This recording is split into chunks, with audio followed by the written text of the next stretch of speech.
The first thing that I learned was that when I was born, there was no Israel.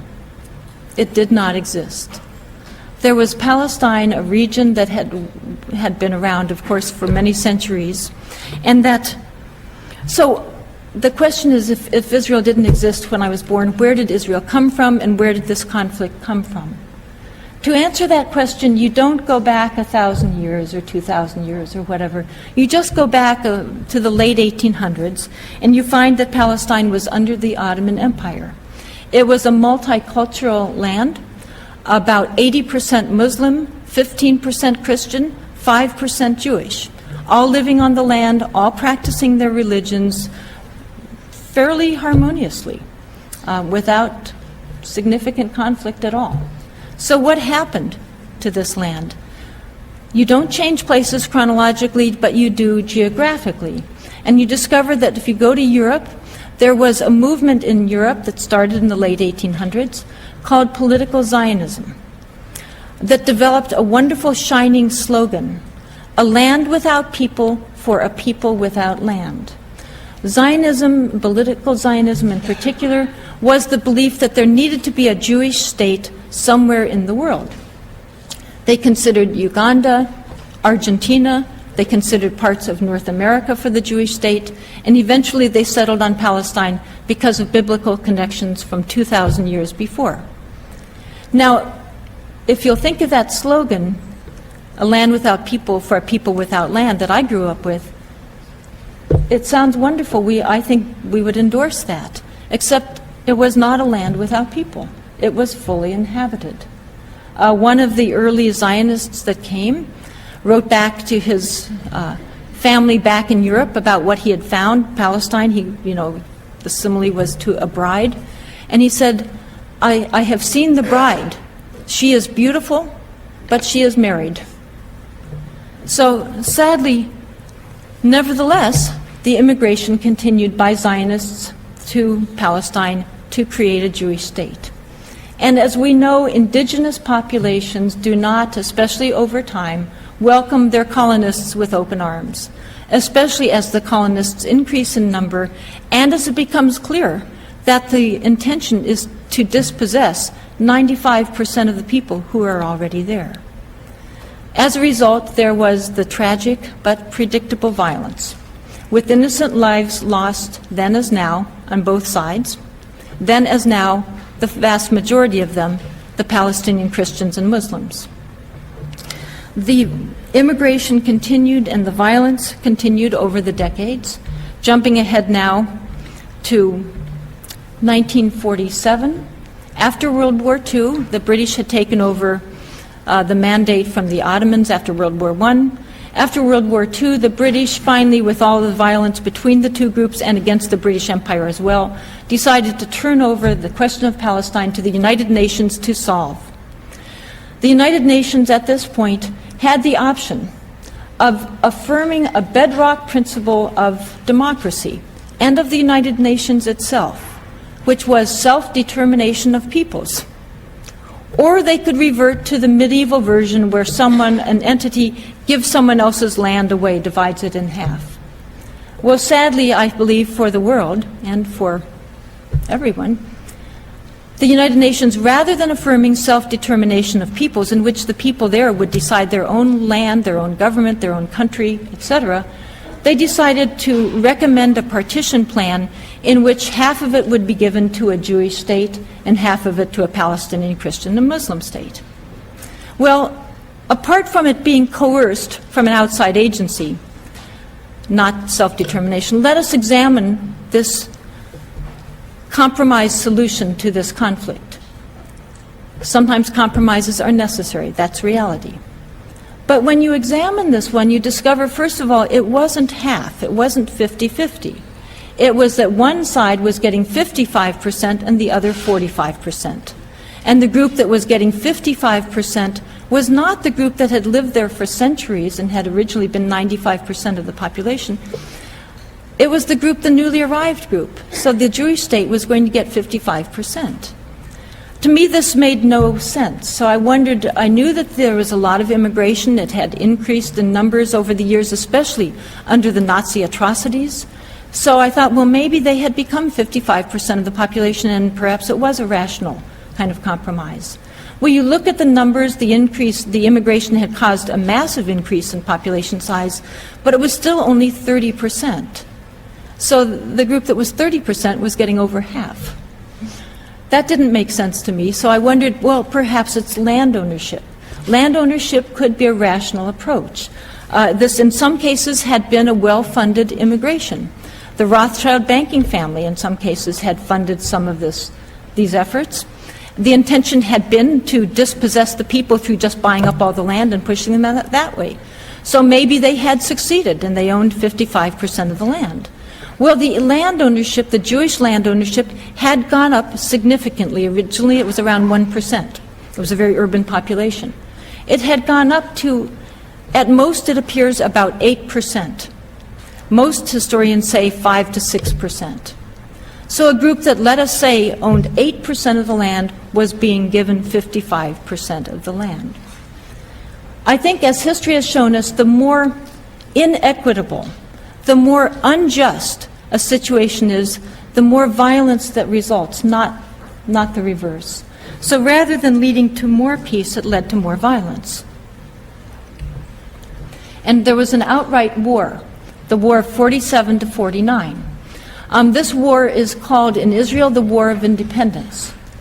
To Palestinians and most of the region, it's called the catastrophe, al-Nakba, because it was a massive humanitarian catastrophe in which at least 750,000 human beings, it's quite, the UN, I believe, or the British, some people say it was 800,000.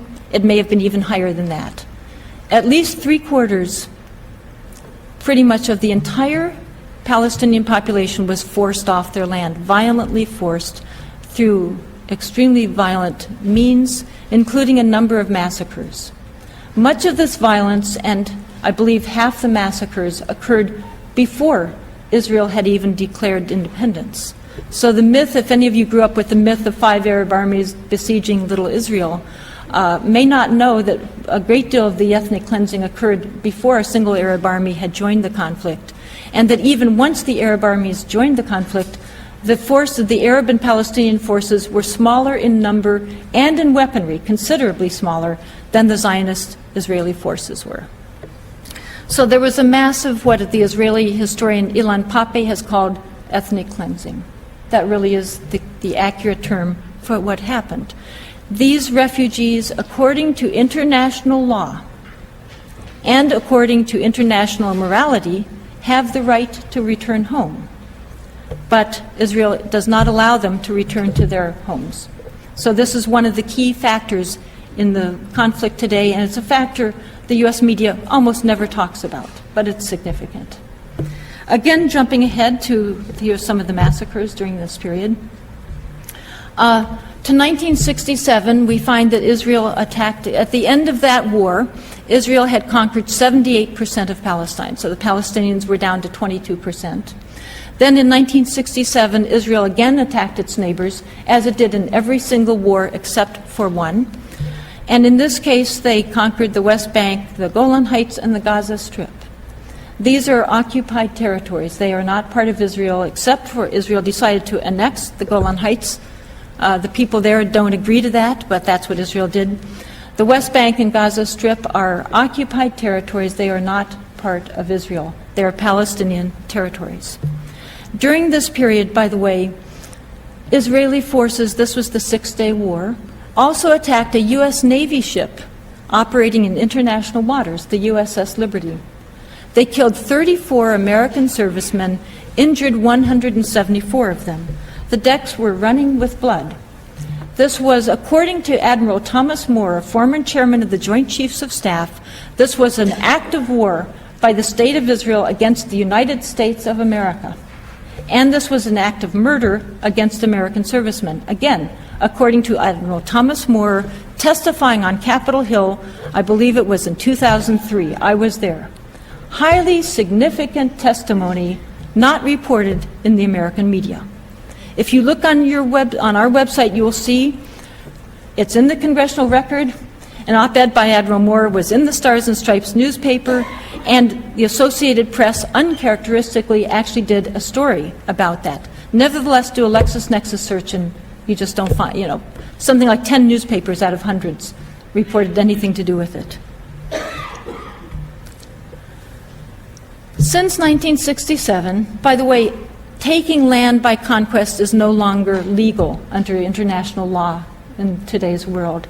In addition, moving your population onto that land, confiscating private land, kicking the people out, and putting your own population on is illegal. There is no doubt about this. And yet that is what Israel has been doing since 1967.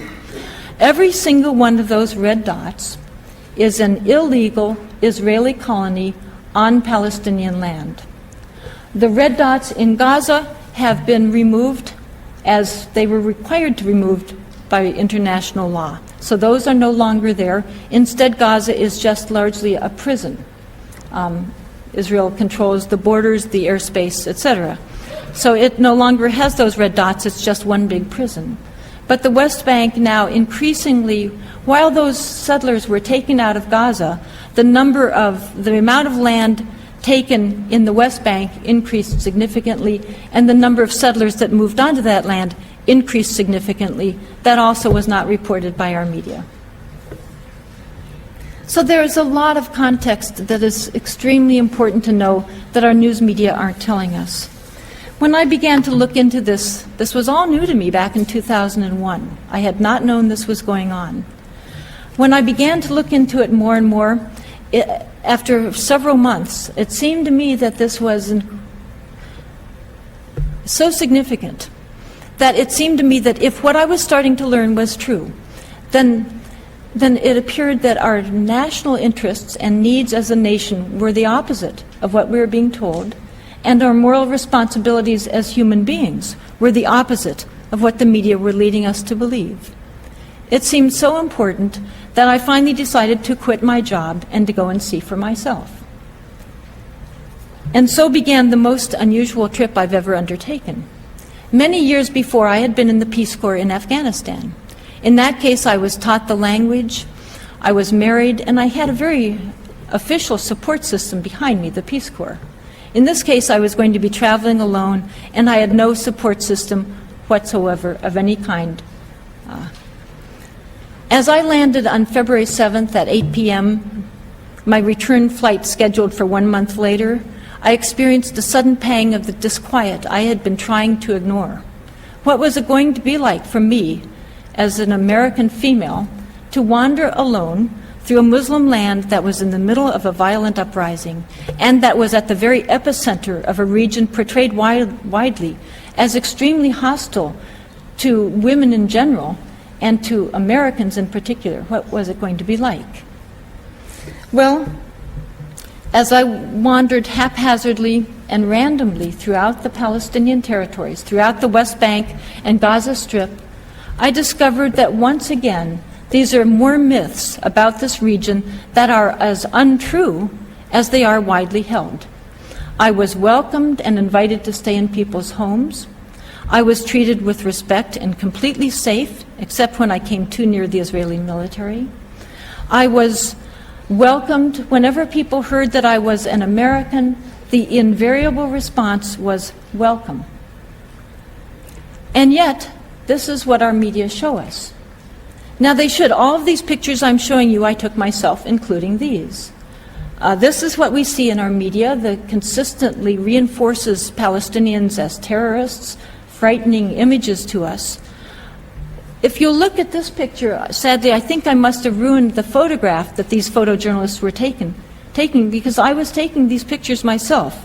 This is a cardboard box that was being burned in what looks frightening in a funeral for a small boy who had been killed the day before. Now, yes, we should see these. I took them, I'm showing them to you. But it seems to me we should also see what most of the people looked like in that funeral. And this is what they looked like. This girl said to me, "Do you think we're all terrorists?" Because Palestinians know that's what Americans are led to believe about them. It seems to me we should see that there are, of course, still Christian Palestinians living there. You can meet them easily and ask them questions, as I did. I interviewed many, many people. That was my whole purpose of my trip. They all told me we are all Palestinians being pushed out by Israel. Muslims and Christians were just Palestinians. In this funeral, these were mixed. They're always mixed. Friends, friends working together, etc. This little boy, George, that was their son, he's holding a fragment of the missile that came through their home. His mother said he doesn't like his home anymore, and I understand why not. It's full of bullet holes. He's afraid to live there anymore.